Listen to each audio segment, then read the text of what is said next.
Sekarang zamannya sudah canggih semua, serba teknologi. Bahkan sering sekali terjadi di beberapa pasangan, mereka itu saling mengirim video reels yang berseliweran di sosial media kepada pasangannya.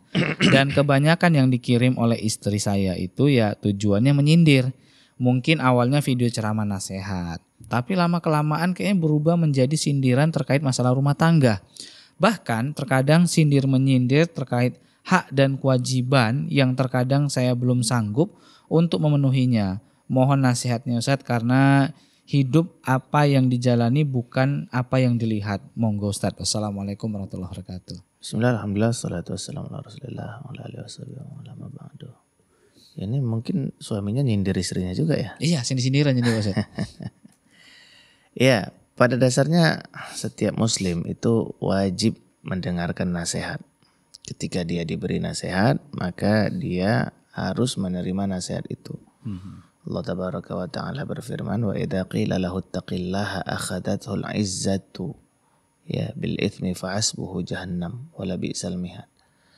Dan orang-orang yang dimurkai Allah Subhanahu wa taala itu ketika dikatakan kepadanya, bertakwalah engkau kepada Allah, maka datanglah kesombongannya untuk tetap melaksanakan dosa itu. Maka tempat kembalinya adalah neraka.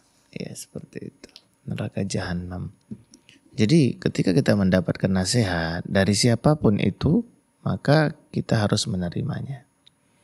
Nabi SAW mengatakan ad-dinun nasihah, agama itu nasihat.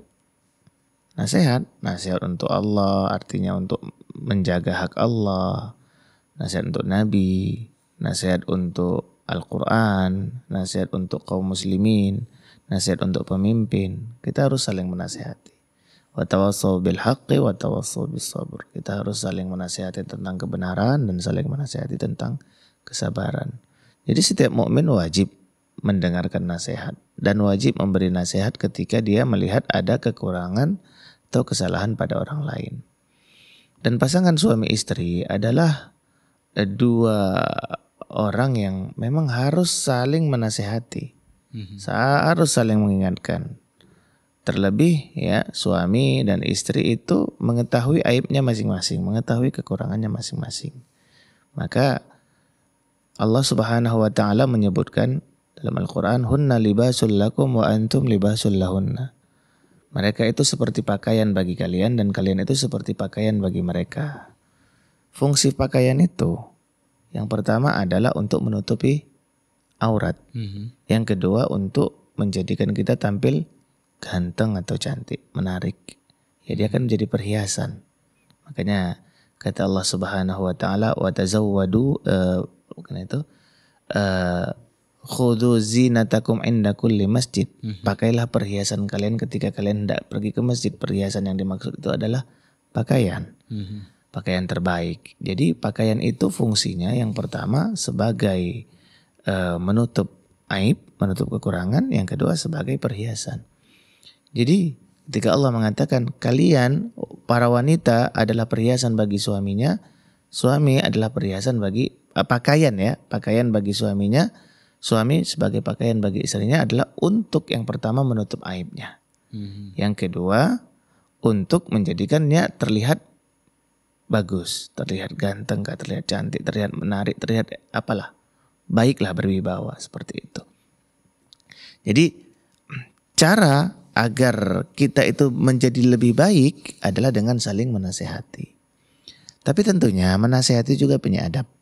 Punya tata cara yang harus dilakukan bagaimana agar nasihat itu diterima dan dilaksanakan. Bukan bagaimana orang tahu kekurangan orang yang kita beri nasihat. Bukan supaya kita terlihat lebih bagus, lebih hebat dari orang yang kita beri nasihat, tidak. Itu malah ingin menunjukkan kesombongan atau menjatuhkan orang lain. Maka ini juga perkara yang salah. Artinya ya, ketika kita memberikan nasihat kita perlu memperhatikan yang pertama niat kita ikhlas karena Allah. Ketika kita mau berikan nasihat kepada si fulan, niat kita ikhlas, kita ingin dapat pahala. Yang kedua, memberikan nasihat itu dengan cara yang baik, dengan cara yang santun, tidak untuk merendahkan atau bahkan menghinakan orang lain. Media sosial ini sebenarnya kalau saya melihat ini seperti pisau bermata dua ya, bumerang ini. dia bisa jadi senjata, bisa juga akan menjadi mengenai kita juga. Seperti itu. Jadi gunakan ini sebaik-baiknya untuk memberikan nasihat bagus. Lihat, ambil video-video yang baik begitu kan. Sampaikan kepada istri kita, istri menyampaikan kepada suami kita agar kita juga paham, agar kita mengerti. Tidak ada masalah.